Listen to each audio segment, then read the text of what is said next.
Dear friends and colleagues, today we are here on behalf of civil society networks in the least developed countries and in most vulnerable countries. On behalf of these networks active in LDCs and MBCs, we are four at this moment here. In my left-hand side, we have Ms. Sharmind Nilormi, who is the General Secretary of Campaign for Sustainable Rural Livelihoods, CSRL, an alliance of 250 grassroots organizations active in Bangladesh. In my right-hand side, we have Sanjoy Vasist, who is the Director of Climate Action Network South Asia. And besides Sanjoy, we have Mr. Rezaul Karim Choudhury, who is the Chief Moderator of Equity and Justice Working Group active in Bangladesh. My name is Ziaul Haq Mukta. I am the President of Campaign for Sustainable Rural Livelihoods in Bangladesh. In every COP, on behalf of these alliance of networks, we place our expectations as well as we express our reactions at the end of the Conference of Parties in this process. So this year, we will be following the same that we do generally in the Conference of Parties. So at the beginning, I will request my colleague, Ms. Sharmind Nilormi, to read out the statement that we have placed before you. Thank you. We, the civil society networks working on issues around climate change in least developed and vulnerable countries, are profoundly keen to stress that Marrakech must focus on the process of strengthening global ambition in line with achieving well below 2 degrees Celsius and more preferably the coveted goal of 1.5 degrees Celsius as enshrined in the Paris Agreement. Without being increasingly ambitious, the catastrophe awaiting us cannot be avoided, leaving behind deaths, insurmountable losses in ecosystem services, and partial to complete damages to livelihoods of the poorest and the most vulnerable. We are here to find modalities of translating Paris Agreement into firm actions and setting rules and procedures to implement such actions. An enhanced global ambition is the key to deliver the goals within the Paris Agreement. Within the purview of a global mitigation ambition, the provisions under Article 3 must be expressed in terms of long-term mitigation strategy of all parties, accommodating much enhanced ambitious mitigation targets, keeping in mind common but differentiated responsibilities and respective capacities, CBDRC, principle of the Climate Convention. We acknowledge that the nationally determined contributions, NDCs, those were placed in 2015 collectively, place emissions into a downward trajectory. However, we reiterate our deep concerns regarding emission gap scenario, which clearly shows that our ultimate greenhouse gas curve remains with full realization of published indices by all parties on a pathway towards 3.4 degree centigrade warming by 2100, which is a terrifying reality in many least developed countries, small island states, and vulnerable African countries. We cannot afford timeouts and continued rhetoric. We affirm our position in favor of 1.5 degrees centigrade warming limit, which science tells us as feasible and beneficial for humankind and the only planet that exists for their living. We urge upon the parties to put together their acts accordingly. The facilitative dialogue in 2016 and 2018, the first global stocktaking in 2023, are the process to assess progress and scale up ambition. We expect COP22 will successfully delineate and agree on a process to define modalities for the 2018 dialogue for enhanced mitigation ambition. 1.5 degree is just to survive, difficult is not impossible. In order to achieve 1.5 degree centigrade warming ambition in reality, the parties must exhibit their commitment under the UNFCCC process towards paving the way for a concerted global effort under the CBDRRC. For that, additional efforts in pre-2020 period is critical. We urge upon the parties to commit significantly higher ambition in their NDCs to be submitted before COP CMP in 2018.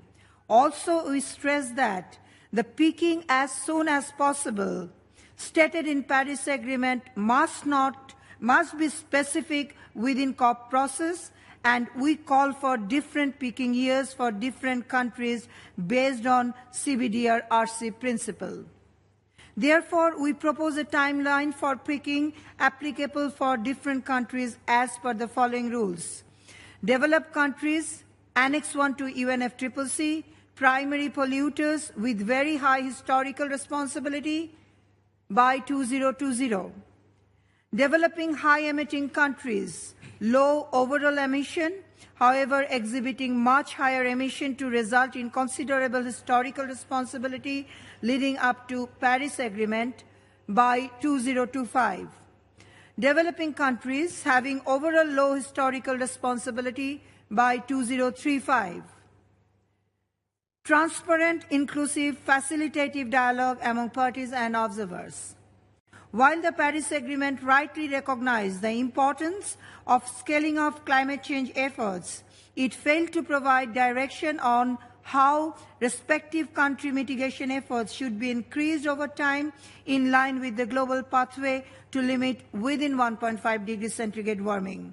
We expect COP22 to decide on the format for inclusive discussion. We also call for a continued, transparent and inclusive process for the proposed dialogues. Global goal on adaptation, defining and formulating modalities for LDCs and MVCs. Under paragraph 1 of the Article 7, parties establish the global goal on adaptation of enhancing adaptive capacity, strengthening resilience and reducing vulnerability to climate change with a view to contributing to sustainable development and ensuring an adequate adaptation response in the context of the temperature goal stated in Article 2. We urge that adaptation global goal must not end up with numbers only. In this regard, we need to learn from our experiences on CDM process and develop a modality to recognize adaptation efforts in different categories of countries, including LDCs and MVCs. Financing must be additional and grant-based, balancing adaptation and mitigation. COP22 should require significant progress in long-term adaptation finance goals and improving rules for accounting for climate finance in the context of the US $100 billion roadmap. We urge upon that COP22 must also provide clear indication regarding climate finance, which must be additional to overseas development assistance. The need for real balance between mitigation and adaptation expenditure, as well as finding ways to finance loss and damage, are essential to move the finance agenda forward. We call the enhanced grant-based climate finance also need a clear position on it. Loss and damage, a clear roadmap required. The Warsaw International Mechanism, WIM, for loss and damage will be evaluated for the first time here and gives parties an opportunity to make steps to strengthen it and give it financial sketch. WIM has not yet come close to deliver bold actions to protect the interests of vulnerable people. We welcome the WIM Executive Committee for listing finance as their top priority. However, we stress on the scaled-up financing for loss and damage, but again, we are concerned how that can be delivered if WIM's current framework only contains a placeholder for finance. Loss and damage finance needs significant finance mechanism separate from adaptation finance. Climate-induced migrants needs special provision. We express our disappointment that despite several provisions agreed by the UNFCCC process and its parties to discuss the issues around displacement, and more of those have been addressed, and none of them have been addressed. We urge upon the parties to discuss and agree on issues around displacement and relevant issues. Thank you all. Thank you, Sharmin Dilurmi, General Secretary, Campaign for Sustainable Rural Livelihoods. Friends, we have 13 minutes in our hand. I'll request Sanjay Fasist and Mr. Rezal Kurim Choudhury to speak on some specific issues, especially as you have followed that in our statement we have prioritized the issue of ambition, and we are asking for picking a specific commitment in the process. So that's why I will request Mr. Sanjay Vasist, Director, Climate Action Network South Asia, to detail out what we feel on the issue of ambition. And I will be requesting him to conclude in 4 minutes. Thank you. Lesser than that. Thank you, Muktabhai. In Marrakech, now we are here in day 2. There is a sense of celebration that Paris Agreement has brought global community together to put world towards 1.5 degree, at least to make an effort to put world towards 1.5 degree. And we are here to frame modalities on how to implement Paris Agreement. However, collective efforts cannot be great without strong foundation. Action needs to be scaled up from now to 2020 also. We should not ignore the sight of pre-2020 for accelerated action on Paris Agreement. Thus, pre-2020 ambition or action is important for success of Paris Agreement while we prepare for rules of implementation from 2020 to 2030. Momentum of pre-2020 will be crucial to add speed to Paris Agreement from 2020 to 2030. For least developing countries, while mitigation is important and ambitions in terms of mitigation numbers need to be higher, in line with 1.5 degree, adaptation and loss and damage are other 2 pillars that cannot be ignored. Mitigation, adaptation, and loss and damage need to be enabled through predictable finance so that actions can be implemented on ground. This year in South Asia, we have seen simultaneously flood and drought situation that has overstretched disaster risk reduction community. And that is, all this catastrophe is happening when temperature is near 1.1 degree centigrade. So, and we can imagine what would that be with 2.7 degree, where we are heading now, taking into account all numbers on nationally determined contributions. To conclude, I would urge that we should not ignore pre-2020 ambition that need to be implemented, that need to be scaled up. Ambitious mitigation numbers need to be put on table. Facilitated dialogue is due in 2018, is an opportunity to again move toward 1.5 degree.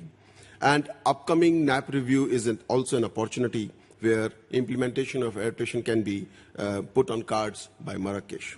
I'll stop here. Thank you. Thank you, Sanjay Vasist. So now I will request Mr. Rezal Kurim Choudhury to speak. Thank you, Muktabhai. We have said already in the beginning that we are speaking on behalf of most vulnerable countries and least developed countries. And even you have already heard that what the NDC has given, this will lead to more than 3.5 degrees Celsius. Even there will be ambitions will be increased. There will be more cyclones, floods, droughts, slow and rapid onset disasters in especially most vulnerable countries, Philippines, Bangladesh, different islands. So for these countries, for MBCs, the loss and damage is very much important. So what we have demanded that this is the year, this is the conference, COP22, where we want something very tangible output regarding the loss and damage, especially from the worst implementation mechanism. So the WASHM implementation mechanism has to declare some deliberation in this conference. Number two, we also demand a finance allocation in this regard too, that in respect of loss, in respect of damage, what will be happen, how this will be given to the embassy countries. Third, although in Article 8 it has not mentioned regarding the climate-induced displacement, although there are some sort of process going happening more than in this forum, apart from UNFCCC forum, but we expected that there are some multiplications, copying of Cancun 14 para F regarding the climate-induced migrants. So we urge the parties to include the climate-induced displacement in the loss and damage discourse. Thank you. Thank you, Rizal Karim Choudhury. We'd like to reiterate one point, friends, that since 2010, we have seen that several times the parties and the UNFCCC process have stated some paragraphs regarding displacement, rehabilitation, planned relocation, migration, and relevant issues. But never the parties and UNFCCC process have followed those commitments. We think that this is a betrayal to the people who are suffering in the low-lying countries. We urge parties and UNFCCC process to reconsider the paragraphs and decisions that have been taken since 2010 on the issue of displacement. So now we have few more minutes. I am requesting you, if there is any question, please stand up and raise your question. One of our panelists should be answering.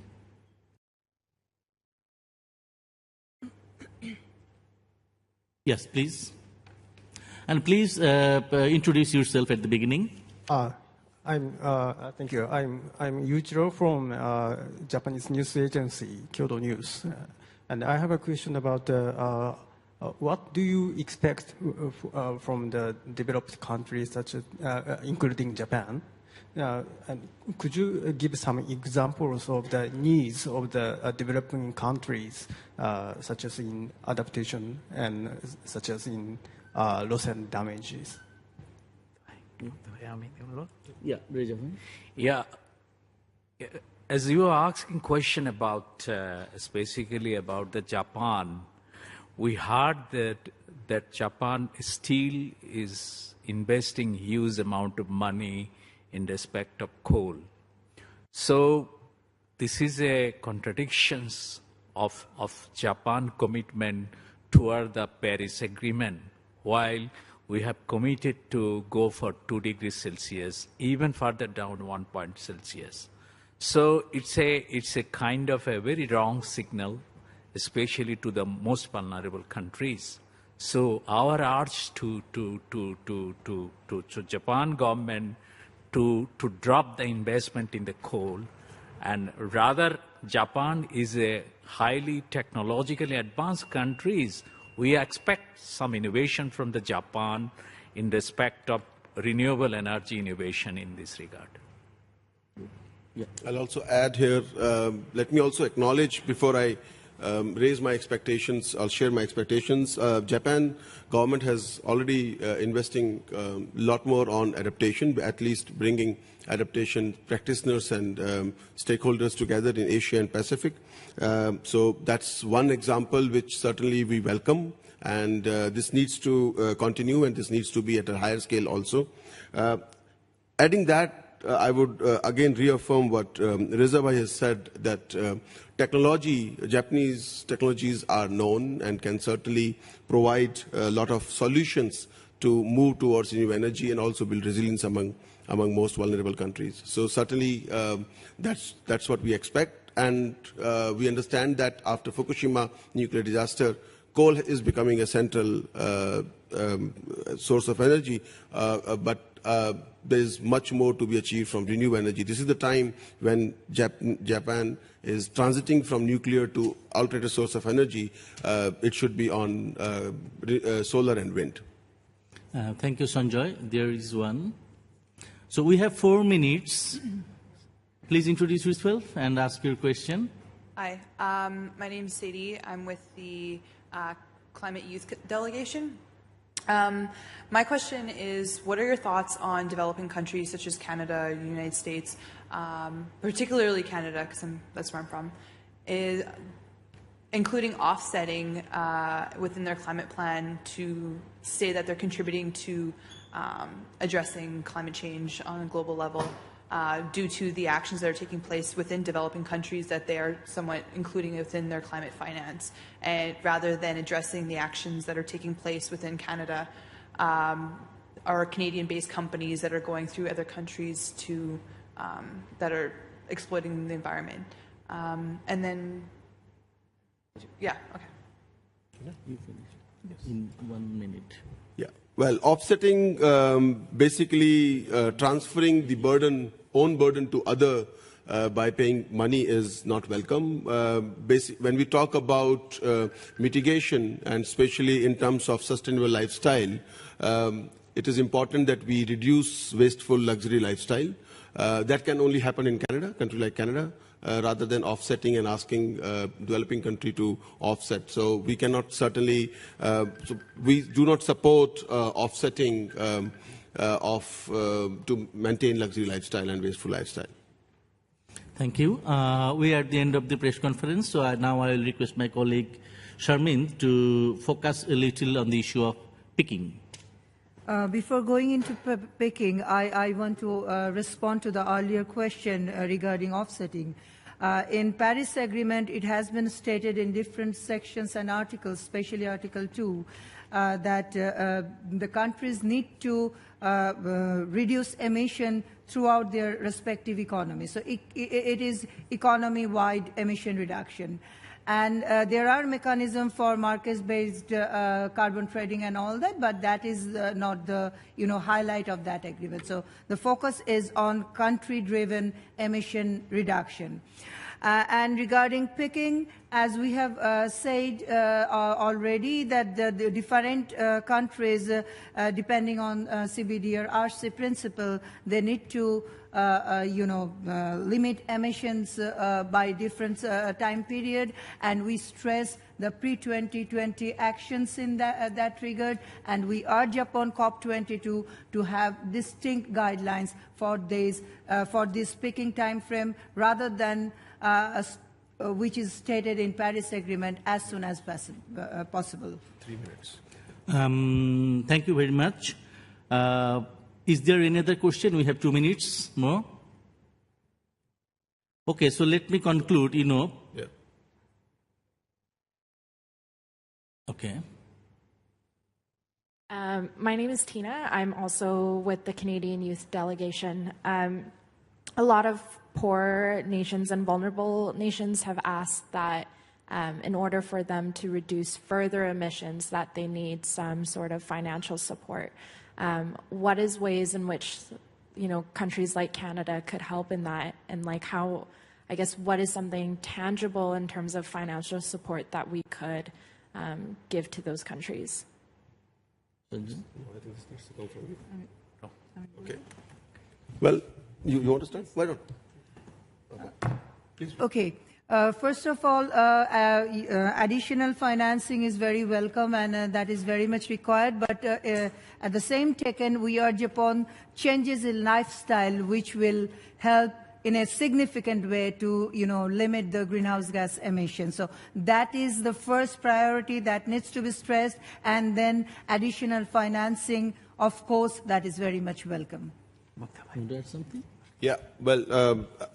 Again, new and additional climate finance, not the recycled one, is important through Green Climate Fund, and that too, a public funding is important, finance is important. Private investments in terms of promoting renewable energy in developing countries is key, because we can certainly continue investing into adaptation, but unless ambitious mitigation happens, adaptation will not suffice. We are going to lose our ecosystems, we are going to lose people, we're going to lose their livelihoods also.